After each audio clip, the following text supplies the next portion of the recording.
1,10,000కు పైగా ఉన్న రుణాలను త్వరలోనే మాఫీ చేస్తామని కాంగ్రెస్ వాళ్ళు కొత్తగా మేనిఫెస్టో అంటూ బయలుదేరారని మంత్రి హరీష్ రావు అన్నారు. తడకల్లో జరిగిన కార్యక్రమంలో ఆయన పాల్గొన్నారు. హరీష్ రావు మాట్లాడుతూ ఆనాడు వైఎస్ రాజశేఖర్ రెడ్డి ఉచిత కరెంట్ అన్నాడని అది ఉచిత కరెంట్ కాదు ఉత్త కరెంట్ అయిందన్నారు. కర్ణాటకలో మహిళలకు ఉచిత బస్సు అన్నారు. ఉన్న బస్సులు కూడా నడపలేకపోతున్నారని కాంగ్రెస్ పార్టీని నమ్ముకుంటే కుక్కతోక పట్టుకుని చెరువు ఈదినట్టేనని ఎద్దేవా చేశారు. కాంగ్రెస్ వాళ్ళు చెవిలో పువ్వులు పెడుతున్నారని బీఆర్ఎస్ పార్టీ అంటే మాట తప్పని పార్టీ మడమ తిప్పని పార్టీ అని అన్నారు. కరెంటు బిల్లు డబుల్ చేసి పారేశారు. ఎలక్షన్ల ముంగట ఏమన్నారు, మేము కరెంటు ఫ్రీ చేస్తామన్నారు. గెలవగానే కరెంటు బిల్లు డబుల్ చేసారు. కర్ణాటకలో ఇలా ప్రజలంతా మొత్తుకుంటా ఉన్నారు. అన్ని జూటా మాటలు, అబద్ధాలు చెప్తుంది కాంగ్రెస్ పార్టీ. ఆ కాంగ్రెస్ పార్టీ నమ్ముకుంటే కుక్కతోక పట్టుకొని గోదావరి ఇదినట్టు అవుతుంది. ఏనాడన్నా ఓ వడ్లు కొన్నారా, శనగలు కొన్నారా, మక్కలు కొన్నారా, పత్తి కొన్నారా, నారాయణఖేడ్ల మార్కెట్ పెట్టిండ్రా? ఇవాళ మన భూపాల్ రెడ్డి వచ్చినాక నారాయణఖేడ్ల మార్కెట్ పెట్టినాం. అన్ని రకాల పంటలు కొంటున్నాం, రైతుల్ని కాపాడుకుంటున్నాం. ఇలా మంచిగా సబ్ స్టేషన్లు పెట్టి ఇవాళ రైతులకు 24 గంటల మంచి కరెంట్ ఇస్తుంది మన కేసీఆర్. 200 ఉన్న పెన్షన్ 2,000 రూపాయలు చేసిండు కేసీఆర్. కాంగ్రెస్ వాడు బాగా మాట్లాడుతుంది. మేము గెలిస్తే 4,000 ఇస్తామంటారు. అంటే తడకల మండలం లెక్క వాడు ఇచ్చేది లేదు, లేదు. ఇప్పుడు మరి కర్ణాటకలో మీ గవర్నమెంటే ఉంది కదా, మరి అది ఈ 4,000 ఫస్ట్ జర కంటికెళ్ళి మనం ఎంత ఇప్పుడు తావుగంట పోతే కర్ణాటకనే కదా, మీ చుట్టాలు ఉంటారు కదా, ఆడ ఎంత పింఛన్ ఉందో అడుగురి. 600. ఆడ వృద్ధులకు వితంతువులకు పక్కపొంటి ఇచ్చేది 600. మన కేసీఆర్ ఇచ్చేది 2,000. ఇప్పుడు కాంగ్రెస్ అంటే నేను 4 ఇస్తా. మరి నువ్వు ఫస్ట్ 4 నీ కర్ణాటకలో నువ్వే గవర్నమెంట్ ఉన్నావు కదా, నువ్వే మంత్రి ఉన్నావు కదా, నువ్వే ముఖ్యమంత్రి ఉన్నావు కదా, మొదలైన 4,000 ఇచ్చి చూపి. అంటే వీళ్ళ కథ ఎట్లున్నదంటే కన్న తల్లికి అన్నం పెట్టినవాడ పిన్న తల్లికి బంగారు గాజులు చేయిస్తానట. అంటే నువ్వు గవర్నమెంట్ ఉన్న కర్ణాటకలో 600 ఇస్తావు, లేని తెలంగాణలో రాని తెలంగాణలో 4,000 ఇస్తా అంటే చెవులో పువ్వు పెట్టుడు కాకపోతే ఇంకేమన్నదా? ఇది అయ్యే పనా? ఈ గఫ్లత్ మాటలు నమ్ముదామా? ఇప్పుడు ఏమైంది కర్ణాటకలో చూస్తలేమా? ఉచిత బస్సు అన్నారు, ఉన్న బస్సు బంద్ పెట్టిరి. ఉచిత కరెంటు అంటేది, కరెంటు బిల్లు డబుల్ చేస్తుంది. ఎందుకంటే రాజశేఖర్ రెడ్డి గారు ఉండగా ఫ్రీ కరెంట్ అంటేది, అది ఉత్త కరెంటే అయిపోయింది. ఇవాళ కేసీఆర్ వచ్చినాక అదే ఫ్రీ కరెంటు 24 గంటలు ఇచ్చి చూపించలేదా?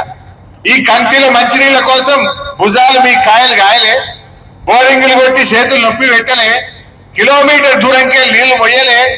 ఇలా తిప్పలు ఉన్నదా? ఒక మాట అన్నాడు కేసీఆర్, మళ్ళా ఎన్నికల్లోపు నేను గిట్ట ఇంటింటికి నల్లబెట్టి నీళ్ళు ఇవ్వకపోతే ఓట్లే అడిగా అన్నాడు. ఇవాళ నీళ్ళు ఇచ్చి చూపించిండు మన కేసీఆర్. మాట అంటే మాట మీద ఉంటాడు మన కేసీఆర్. మీ కళ్ళ ముందు కనబట్టలేవా నీళ్లు? మన ఎండాకాలంలో నీళ్లు రాలేదా తల్లి?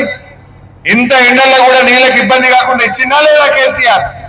అంటే కారు గుర్తు కేసీఆర్ అంటే మాట తప్పని పార్టీ, మడమ తిప్పని పార్టీ. గులాబీ జెండా ఇది మాట తప్పదు, మడమ తిప్పదు.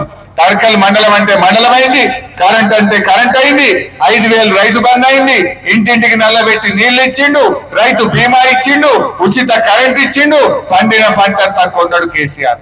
ఇవాళ 1,00,000 రూపాయల రుణమాఫీ చేస్తామన్నాం, ఖచ్చితంగా చేసి తీర్థమని చెప్పి కూడా మనం చేస్తాం. ఇప్పటికే 1,10,000 రూపాయల దాకా అప్పున్న వాళ్ళందరికీ 1,00,000 రూపాయల రుణం మాఫీ అయింది. ఇప్పుడు 1,10,000 మీద ఉన్నది అయితా ఉన్నది, అది కూడా దగ్గర చేసుకుంటూ వచ్చేస్తాం.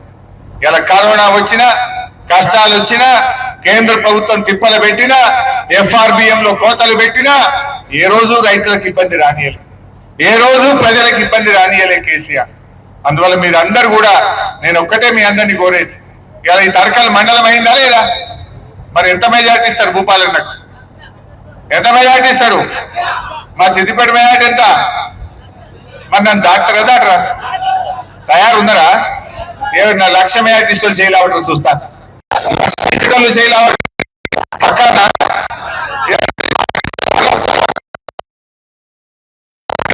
మాట మీరు ఉంటారు.